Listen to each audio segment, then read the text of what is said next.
سنت والوں کو اللہ نے حضور علیہ السلام کی ختم نبوت پہ پیرا دینے کے لیے بھی چن لیا ہے، حضور علیہ السلام کے صحابہ کی ناموس پہ پیرا دینے کے لیے بھی چن لیا ہے، حضور کی اہل بیت کی ناموس پہ پیرا دینے کے لیے بھی چن لیا ہے، اور حضور کے در والوں کی ناموس کے لیے یا گھر والوں کی بات آئے تو حضور علیہ السلام کے ان غلاموں کو میرے رب نے چن لیا۔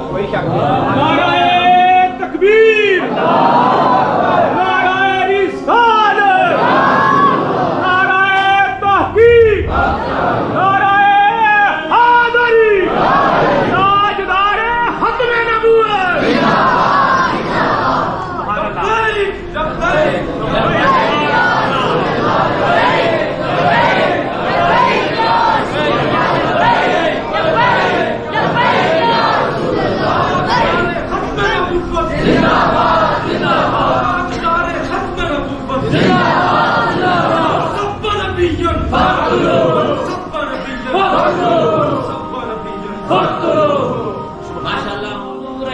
السلام تو غلام یہاں موجود ہیں جن کا میں نام تو نہیں جانتا لیکن میرے سرکار جانتے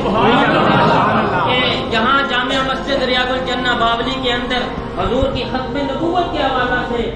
بات ہو رہی تھی تو یہ میرا غلام بھی میری اس مجلس میں شامل تھا، یہ میرا غلام بھی اس محفل میں شامل تھا۔ یہ ہمارا فخر ہے کہ ہم حضور کے ذکر کے لیے آئے ہیں، نہیں تو شاعر کے کچھ مصرے ہیں وہ کہتے ہیں روح کا احسان اٹھایا نہیں جاتا۔ ہم جو آئے بیٹھے ہیں نا ان سب کے لیے یہ بات ہے، یقیناً ہر بندہ اپنے سینے کے اوپر اس مصرے کی کمانیت حاصل کرے گا کہ غیروں کا احسان اٹھایا نہیں جاتا، یہ سب در در میں جھکایا نہیں جاتا۔ آتے ہیں وہی جن کو سرکار بلاتے ہیں، ہر ایک محفل میں بلایا نہیں جاتا۔